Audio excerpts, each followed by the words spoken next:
They told us the morning would be routine, bad coffee, awkward small talk, and a manager who liked to test patience like it was a sport. What they didn't tell us was how fast a workplace can become a theater, and how quickly one person's performance can change the script for everyone else. Nancy and I were hired the same week, same hour, shoved together into the same awkward moment when new people meet old rhythms. I remember the first look we shared, the kind of quick, private exchange that says, "Okay, we either survive this together, or we do not." The office smelled faintly of toner and stale coffee. Fluorescent lights hummed like a nervous insect overhead. We were sat down in a small cluster of desks beneath a modest plaque that read, "General Management." That's where the GM's shadow lived, clipped, efficient, and a little brittle. Alai was already there. She was the one who shaped the room when she spoke. Not a head-turner, but the kind of presence that fills the edges. A veteran of the team, posture relaxed into the kind of entitlement time can grant. She leaned back in her chair like someone claiming a throne by habit. When the GM wrapped his perfunctory welcome and the introductions were underway, Alai offered us something that smelled suspiciously like advice. "Watch him," she said, voice low, leaning forward as if confiding an important secret. "Our boss likes to test people. He pushes, he pokes, he finds the one who will bend. Don't be the one who bends. Do your work, but play it smart. Keep your head down." It was meant as a warning. It landed in my chest like a stone. Nancy's eyes flicked to mine. We'd both just been handed a map of where not to step. But the map had a strange legend. Alai's tone contained both caution and an odd pride, like a person who had turned survival into an art form. That first week felt like learning the rhythms of a foreign language. We read the whiteboards, the email signatures, the lines on people's faces. Alai's rhythm was the easiest to notice.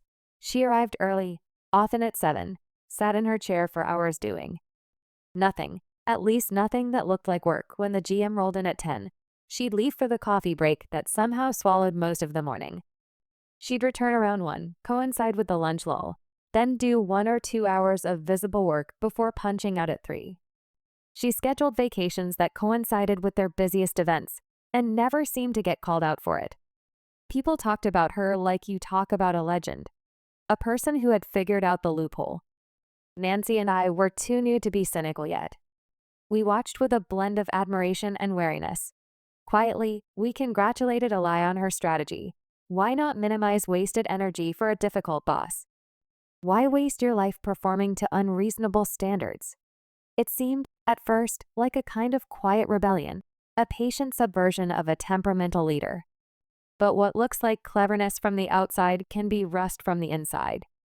Reviews hit after a quarter. My stomach knotted when names and scores began to rattle through our inboxes like falling coins. It's remarkable how a number on a screen can alter a person's entire tenor. Alai's scores were not a gentle correction. They were a collapse. The evaluation showed near 0 marks across the board: initiative, collaboration, deadlines, numbers that read like a formal rebuke. A bonus that used to be a soft cushion turned into a thin thread. Alai did not accept that quietly. She erupted in a way that made the office map again. Urgent emails, loud phone calls, stories told at the copier, formal complaints filed with HR. She cast herself as a martyr, the betrayed veteran. She stood on that stage and made a case that the evaluation had been a witch hunt. A few people listened with sympathy at first. Everyone likes a story where the underdog gets wronged. But sympathy is a small currency in a place where invoices and deliverables also matter. And then something happened that made the situation weirder. Alai stopped doing even the partial work she'd once done. Attendance became nominal. She would sign in, accept the paycheck ritual, but do no real work. Her days became a procession of holds and letters and grievances. We all had work to do, new projects to learn, client emails to answer. Alai's withdrawal made the team's balance wobble. There was less energy to be wasted on gossip. The calendar moved, and Alai doubled down on her pattern. Vacation requests circled the schedule like a second heartbeat. When a required day off was denied because of a major event, she cried foul, then marched to HR. She had a talent for punctuating policy with a personal drama that often worked in her favor. The first denial reversed under the weight of her protests. HR, for reasons they never fully explained to us, sometimes bent. She smiled through the process and came back with a smugness that suggested victory. What I found most disturbing was how she had built a narrative that assumed the world owed her a certain kind of treatment.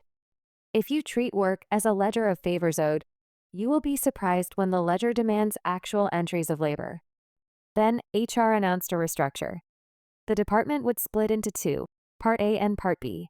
And, as if to underline the bureaucratic choreography, someone in a different role received a layoff. Restructuring can look like opportunity on paper. For Alai, it looked like a lifeline. She signed up to transfer to the new department with the confidence of a person who expected rescue.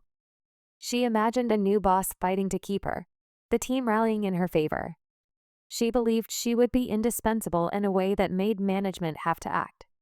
I can still see the moment she hit send on the transfer form, her face lit with a small triumph. But the story does not bend to what you expect. HR approved the request. The GM, who had been a figure of intimidation, did not intervene. He made the pragmatic choice. He approved the transfer.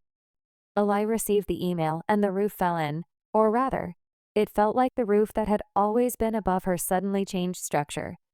She stormed to HR with the kind of entitled fury that seems theatrical until you remember the human person behind it. "You promised," she said. "This is not what we discussed." But the discussion had been a negotiation of responsibilities and needs, not a divine contract. The HR person, patient and procedural, reiterated what the emails had already said. They were moving positions to suit the new company architecture. Paperwork moves more slowly than indignation. The appeal, in the face of formality, looked thin. And now here is where the story tightens. Her new boss was not the same man who tolerated theatrical absence. He arrived at 7 on the dot, quiet, precise, and unafraid of the daily grind. He liked his dashboards, his trackers, his checklists. He liked assignation, and he did not accidentally lose a task in a coffee break. Where Alai had thrived in an environment that valued chutzpah, this leader valued steady metrics and evidence of effort. At first, Alai batted like a person used to batting air. She tried her old tricks, brought her insinuations about unfairness, passports of grievance, the familiar choreography of complaint. The new manager tightened the screws not with a shout, but with structure. He assigned tasks with deadlines. He required status updates. He used the software systems to tag responsibility so that Slack would show up as a red mark. The team could see their work mirrored on a glass dashboard. If you have never seen your omissions visualized, you cannot understand how humiliating that is. Alai's absent days were no longer invisible. Her missed tasks were visible, marked, and reported. Where before colleagues might have laughed at her creative use of the flexible schedule, now their patience thinned. Nancy and I watched as someone who had positioned herself as shrewd was slowly unmasked by simple discipline. We did not celebrate her unmasking. It felt oddly bleak to watch someone's life rearrange under the weight of their own strategies. The turning point was neither dramatic nor cathartic. It was a contract clause missed during a time-sensitive client turn. The error was technical and fixable, but it cost the client time and money. In an older, more forgiving structure, a colleague might have covered the issue and whispers would have smoothed the wound. This manager documented and asked for corrective plans. He did not rage. He recorded. Alai attempted damage control. She stayed late in a panic, trying to patch an injury she had allowed to fester. But the muscle memory of not working had weakened her ability to produce good, steady output. Late nights produced typos and half solutions. Her emails began to look like the flailing of a person who had been out of practice for too long. The manager offered structure, but he required consistency. There was a meeting, calm, documented, where she was asked to participate in a performance improvement plan. HR, who once moved when she stirred, now recommended formal steps. The scene was banal and terrible, not a showdown but a paper trail. Formal warnings circulated. Mandatory trainings were scheduled. Timelines were imposed. For Alai, whose drama was her capital, the slow bureaucratic corrosion was the most devastating. Her appeal to indignation no longer gained traction. There was a different currency now, deliverables recorded and verifiable. I will not say the office rejoiced. That would be unkind. We felt uncomfortable. In our private lunch conversations, Nancy and I tried to talk about it without sounding like spectators. We worried for her. She had become a cautionary tale, but cautionary tales are still human. There was sorrow in watching someone trade potential for a strategy of avoidance. Months passed. Eli's pattern of improvisation had broken down into a pattern of decline. She was not the proud senior anymore. She had the quiet of someone who had traded skill for survival tactics. Finally, quietly, she resigned. No triumphant exit, no raised fist. The boxes she left were practical and adorned. There was a bit of condolence among some of the staff, a few wistful smiles from people who had once admired her cunning. For Nancy and me, the lesson lodged into the way we work. We learned several things in all of this. That systems that reward consistency will outlast charisma that evades labor. That you cannot build a career on the assumption others will carry the weight when you are gone.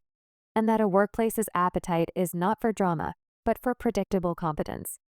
We learned too about compassion. You can be accountable and humane at the same time. We learned to say small things early. That lands oddly with me. Or, I'm uncomfortable when you. The kind of sentences that stiffen a fraying atmosphere before it unravels. In the end, Eli's story was not a morality play about victory and defeat. It was a study in cause and consequence. She had made choices, some strategic, some careless, and the new manager's light simply revealed the arithmetic. She had gambled on the elasticity of human patience and lost. There was sadness in her leaving, and also a kind of relief that the department found a new rhythm. Workplaces are ecosystems.